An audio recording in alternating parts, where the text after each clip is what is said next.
There's a joke that tells a story that God decided to come down to earth, dressed as a human, to see if people still believe in him and remember him and do what is right and what is just and blah, blah, blah, blah. And he walks around the streets of Tel Aviv, and nobody recognizes him, nobody talks about him. He's distraught. He gets to the Namal Yafo, to the Yafo port, and he sees a fisherman busy with his nets, getting ready to go to sea. They start talking, and of course he doesn't tell the fisherman who he is. And he likes that fisherman, nice old guy, seems to be a gentle person. And the fisherman says to him, would you like to join me on my fishing excursion for tonight? He says, yeah, why not? They go on the boat, they get to the middle of the sea, they kind of put their rods in the sea, and they start talking, and in the middle, all of a sudden, the fisherman takes out a joint, lights it up, takes a puff, gives to God takes, and they start talking, things free up a little bit, and then in the middle of the night, it's intimate, it's nice, God looks at this guy and says to him, I have to tell you something. He says, I'm God. So the fisherman looks at him and says, I knew this shit is good. That's what I just did that. Now the reason I said that is because in a Jewish mindset, it would be a joke. Because God doesn't come down to earth disguised. And there is a very different view of what it means to come to that point of divine realization. And here I want us to look at the very continuum of Isaiah's prophecy. We started with something that raised a number of serious questions. And now I want you to look at Isaiah from verses 6 to 9. And we'll see what does Isaiah say. Remember, he said before that there will be somebody who comes out of the lineage of Ishai, and he will be a very wise person, and will do this, and he will do that. He's going to be a very, very identified person who has at least raises a question about his powers and what he's capable of doing, and he seems to deliver the world out of his wickedness. And let's see what Isaiah says at verses 6 to 9. I'll read in the Hebrew, and then someone will read in the English. וגר זאב עם כבש, ונמר עם גדי ירבץ, ועגל וכפיר ומרי יחדיו, ונער קטון נוהג בם. ופרה ודוב תראינה יחדיו, ירבוצו ילדיהן ואריה, כבקר יאכל תבן. ושעשע יונק על חור פטן ועל מאורת צפעוני, גמול ידו הדה. לא יראו ולא ישחיתו בכל הר קודשי, כי מלאה הארץ דעה את אדוני, כמים לים מכסים. All right? This is the Hebrew. Would like to read in the English? And I'm already telling you the translation here is... Yeah, at best. As Chaim Nachman Bialik once said about translation, he said to read the Bible in any other language but Hebrew is like kissing a bride under the canopy through her veil. So bear that in mind. All right. A wolf will reside with a lamb and a leopard, and will lie down with a young goat. An ox and a young lion will graze together as a small child leads them along. So far, so good. A cow and a bear will graze together. The young will lie down together. A lion, like an ox, will eat straw. A baby will play over the hole of a snake, over the nest of a serpent. An infant will put his hand.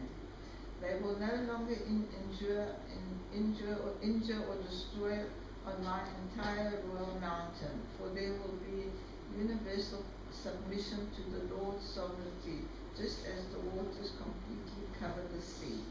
Okay. I'll just make a little correction here. Ki mala haaretz de'a et Adonai is not submission to my sovereignty, no. Knowledge of of me, or knowledge of my sovereignty. Kemayim leyam mechasim. What do we see here that is very different than what we saw in the first verses? What kind of a reality are we talking about here? A real vision of an alternative future. This is complete utopia. Yeah. This is complete utopia. We cannot even imagine it, right? What else? It's taking away the concept of a certain on the apple by the fact that the child will sit over a nest of the blackbird and will not be eaten. In other words, the sting of the snake is taken away by the Messiah's coming. Okay, what is he trying to describe here? I think that the serpent and everything else here is some sort of natural symbolism. What do you think it suggests? Perfect balance. A perfect balance. What else? But it's not perfect, because the wolf eats a lamb. No, it's That's what he eats. imperfect. Uh-huh. So it's a But the strange imperfect reality. becomes acceptable. Well, it seems to suggest here at least that all predators will be rendered vegetarians at this point, because a lion, like an ox, will eat straw. So I guess it affects The also nature of them will but, change. but what? The nature of Okay. them. Paradise speaking. Okay, we're talking about an utter change of the natural order. Mhm. This is a world we cannot even comprehend. We don't know what it means for a lion to lie down with them. But the most important thing for us is, what does Isaiah say at the end? What is the key success Universal. of that Messiah that we heard about in verse number 1? Universal submission. No, absolute No knowledge. knowledge. כי Absolutely. מלאה הארץ דעה את אדוני כמים לים מכסים. So you'll know who you are, and therefore you'll know who God is. What do you It's read not here? uni- If it's not universal submission, it's universal recognition. Universal recognition, universal knowledge, dea, understanding, acknowledgement. Of God's sovereignty. It's kind of an end of days kind of thing. But who is? What is happening here in terms of the relationship between man and God? Man's not even mentioned. Oh yes. God's on top. No. What is it? They're not even. Who is here? There's a revelation. Are we giving up our free will? No, Lord. Wait, you're jumping ahead. First of all, I want us to understand, where is Isaiah leading us? Part of this utopian world that Isaiah is talking about, that is apparently led by some sort of a Messiah, his end result is what? It's not the leopard and the lion, and that's not the issue. Submission to God. No. Again, the word submission here is problematic, but knowledge of God. By whom? By everything. Us. By whom? By everything. By every, Living thing. Every creature. by every Living creature. By every creature. In other words, the realization of the Messiah is not the doing of the Messiah. They don't exclude each other. They don't. No. You can have both. We'll see in a minute. The realization of the Messiah is what? Is not the doing of the Messiah. Because obviously the Messiah was judging the wicked who did not recognize him. He was killing them, the evil. He was doing a lot of stuff. But eventually the Messiah is realizing the world not as a human being. He doesn't say, and he shall rule over all of them, and he shall become the ultimate king. What does it say? Guys, what I'm trying to ask you is, if you actually read verse 1 to 9, somewhere along the way we're losing the Messiah. He ruled and he did and this, but ultimately he's dissolved into human consciousness. ומלאה הארץ דעה את אדוני כמים לים מכסים. The whole universe will recognize God, not him. He's not mentioned anymore. Right. He appears with all of his glory, and he just vanishes. He vanishes Maybe into... he does his work. He becomes. It's not that he does his work and something happens. His work, as it were, is that thing that happens. The Messiah dissolves into a messianic era. He dissolves into the collective consciousness of those he affects. Now I want to take you to even a more radical rendition in the Bible. Let's go to the book of Yoel. One of the Treasar, one of the 12 smaller prophets. And look what Yoel says about this utopian era. And Yoel here is mamash clear on this kind of notion. Let me read in the Hebrew. V'haya achreichem. Remember what Isaiah said about the Messiah in Isaiah in the verse V'yatza choter migeza Ishai, right? Look at verse 2, at the first one when we talked about. What does it say? V'nacha alav ruach Adonai. Nachon? The Lord's Spirit will rest on him. Remember? Yep. Look at this one in Yoel. V'haya achreichen eshpoch et ruchi. I shall pour my soul al kol basar. וניבאו בניכם ובנותיכם, זקניכם, חלומות יחלומון, בחוריכם חזיונות יראו, וגם על העבדים ועל השפחות. בימים המה אשפוך את רוחי, ונתתי מופתים בשמיים ובארץ, דם ואש ותמרות עשן, והשמש יהפך לחושך, והירח לדם לפני בו יום אדוני הגדול והנורא, והיה כל אשר יקרא בשם אדוני ימלט, כי בהר ציון ובירושלים תהיה פלטה, כאשר אמר אדוני, בשרידים אשר השם קורא. Now let's read this in English, because this is really a very radical prophetic rendition of this kind of a utopian era. Who would like to read? No, guys, let's see. Yeah. And it shall come to pass afterward that I will pour out my spirit upon all flesh, and your sons and your daughters shall prophesy. Your old men shall dream dreams, your young men shall see visions. And also upon the servants and upon the handmaids in those days will I pour out my spirit. I will show wonders in the heavens and in the earth, blood and fire and pillars of smoke. The sun shall be turned into darkness and the moon into blood, before the great and terrible day of the Lord come. All right. And it shall come to pass that whosoever shall call on the name of the Lord shall be delivered. For in Mount Zion and in Jerusalem there shall be those that escape, as the Lord hath said, and among the remnant those whom the Lord shall call.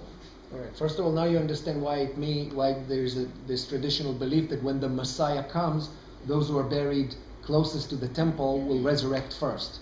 It comes from this verse. But guys, what do we read here? What is Yoel, a prophet, telling us? What will happen in that utopian era?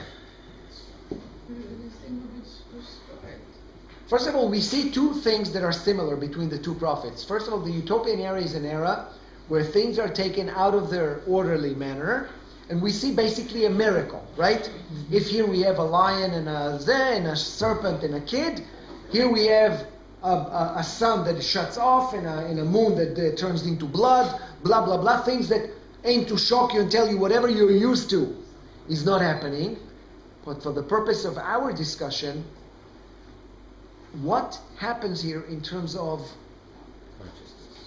that consciousness? Who is the prophet? Who is the deliverer? Who is the... Guys, it's not a trick question. I shall pour my spirit on all flesh. All of us. It says. All of us. And it shall come to pass afterward that I will pour out my spirit upon all flesh. Juxtapose with a shoot will grow out of Jesse's rootstock, a bud will sprout out his roots, the Lord's Spirit will rest on him. And here will rest on all flesh, right? All my sons and your daughters shall prophesy, your old men shall dream dreams, your young men shall see visions, and also upon the servants and upon the handmaids. So it doesn't mention a Messiah. What does it mention? We become. Humanity as a whole is the Messiah. Yes. I don't see any difference between all three of them. You don't? No. Okay, explain how you don't. I see them all being able to be accomplished by what we call the Messiah, whether it's the Messiah who turns into the Messianic era. Where is there a Messiah in the book of Joel? Show me a Messiah here. He doesn't, he's not specific, but he's not specific about either one, about God either. What do you mean? It's how what we bring to it, it's how we interpret it. How do you interpret and it shall come to And it pass? shall come to pass afterward that I will pour, whose I? Oh, that's God. In Yoel it's God. Okay, Yeah. so in Yoel it's God, Yeah. in another one it's a Messiah, the bud of Jesse I is don't- not God. No. What I'm trying to understand from what you're saying, Is that when I put those three things together, yeah, I get miraculous,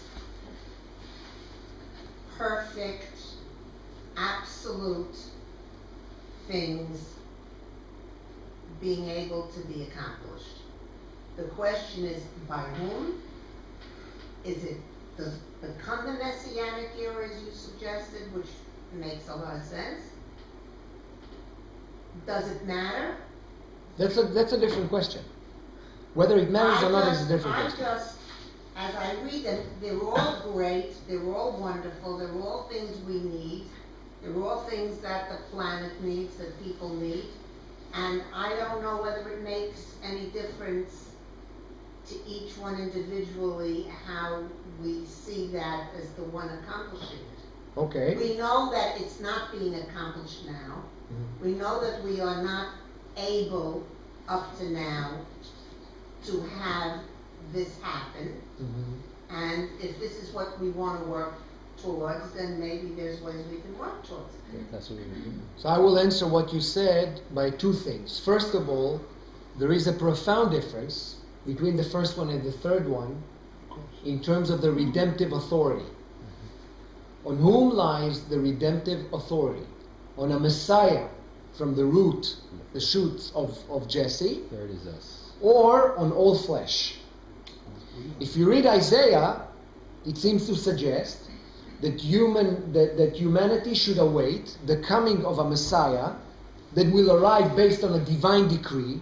Don't we have to wait for all three of them? Not necessarily, because you'll see that there are those who now come and say, and that's where I want to take us, that actually the authority on the Messiah lies on men, rather than the authority on men lies on the Messiah. What periods are we talking about of each one of these prophets? We are talking. What's the difference in time? I mean, things happen historically, which would lead there to be a different. I don't think that things happened historically as much as the concept of the inherent relationship between mankind and God, and let alone the people of Israel and God, is becoming much more prevalent. In other words, that there is the danger of losing sight of the human responsibility for redemption if one takes the notion of the Messiah as the Redeemer, As an external. in whom lies the authority to redeem the world. In other words, we're taking ourselves out of the mix. Exactly. Of course. But In other words- Yoel's putting us back in there. And what That is the mix. What Yoel does here is actually saying part of the utopian era Is when we realize it. is that ability of global human consciousness, which is in and of itself a messianic era. But isn't the basis of Jewish learning to put yourself in the mix and to follow the Ten Commandments and to follow this and to follow that? There's nothing along the whole way that takes us out of the mix that allows us to sit back and say, the Messiah will take care of it. Precisely. Uh, Precisely. But what you're saying now is part of the Jewish learning which has evolved until you came to learn it. What I'm trying to show you is that evolution is not clear-cut. Judaism never had one clear model of a Messiah. So in other words, we've been lost all along the way. It's not that we've been lost. It's that Our consciousness has been raised all along the way. it's not that we've been lost. I don't know about that. By the way, Maimonides himself is very uncomfortable with the notion of a Messiah. He's very minimalistic. And one of the reasons he's uncomfortable with the notion of a Messiah is because he's afraid that this notion of a Messiah, you will take yourself out of the equation and you will omit responsibility for the redemption of the world to, you know what? I can kill you. When the Messiah comes, then we'll deal with it. I can do whatever I do. When the Messiah comes, he will redeem me. Yeah, but when you look at society as a whole today, people have removed themselves from responsibility. Some haven't, some haven't. No? In general, in the world today, there is less, I see, less personal responsibility. I'm not sure. I'm not sure, and I'll tell you why. Very good history book. I think that first of all, there have been a number of movements throughout history who tried to, and also within classical Judaism, but even beyond classical Judaism, there have been movements that tried to regain a hold or to regain a grasp of human responsibility over the trajectory of the world. Mm-hmm. I'll give you an example, by the way. You're American, right? The founding fathers were, many who claim that they were atheists. I think it's dead wrong. They were not atheists. They were deists. They were deists. And deism is a form of a theology. It's a theology. It's not a philosophy. It's a theology that basically comes and says that you are an inherent creation of God, that you know right from wrong by the fact that you are created by God, and therefore you don't need God to intervene in history once God has created men. Mm-hmm. In other words, since you are already created by God, God creates and goes out of the goes out of the historical evolution of things. Deists do not believe in miracles. These do not believe in a booming voice that comes and says to Jefferson, you should now do this and this. Says, no, I don't need to hear God anymore. You don't think they were practicing Christians? No. Some of them were. But the point I'm trying to make is that in terms of regaining a hold over human responsibility, over the human agent, the American Declaration of Independence is one of the most brilliant documents in that light. And it is a document that had a major problem with theological Christian dogma. But it does not throw away God as a theological imperative alongside religion. What it comes and says, look, the God of we accept God as the ultimate sovereign of right and wrong, giving us unalienable rights. And from this point on, it is up to us to uphold those rights. And by the way, the declaration continues, if a government doesn't do so, you should not throw away God, you should throw away the government. Alright? So, the same thing, by the way, also happens with secularism. Secularism was another way to come and say, I do not need a God to tell me what is right and what is wrong, because I already can establish for myself. The same thing is the movement called rationalism. The same thing is the movement called atheism. The Enlightenment. Or humanism. All of these are philosophical, theological, anthropological movements who came and said, we aim to regain responsibility over the human trajectory. We don't need somebody from above to come and tell us. Classical Judaism does something a bit differently. It comes and says, we don't need God to intervene in history and tell us what to do, right or wrong, Remember, my dear, God never speaks to the people of Israel directly.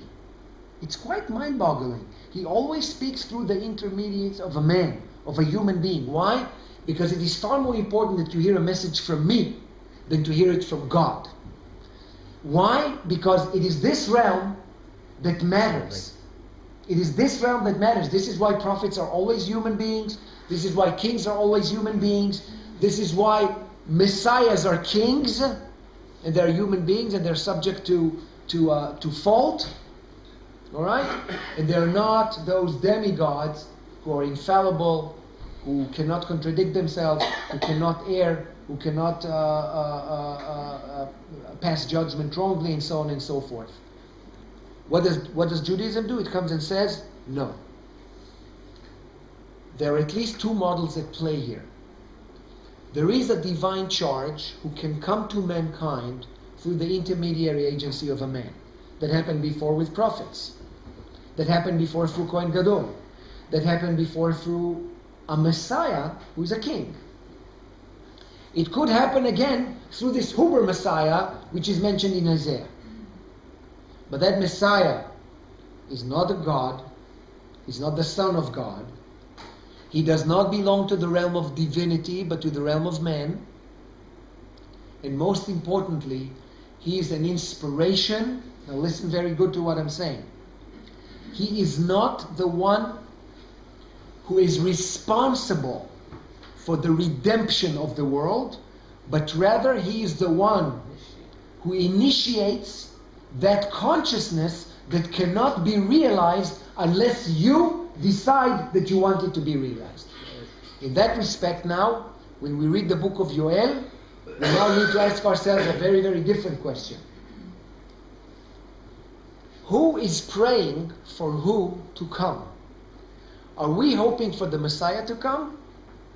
Or as I believe, the Messiah, quote unquote, sits somewhere and praying for us to come?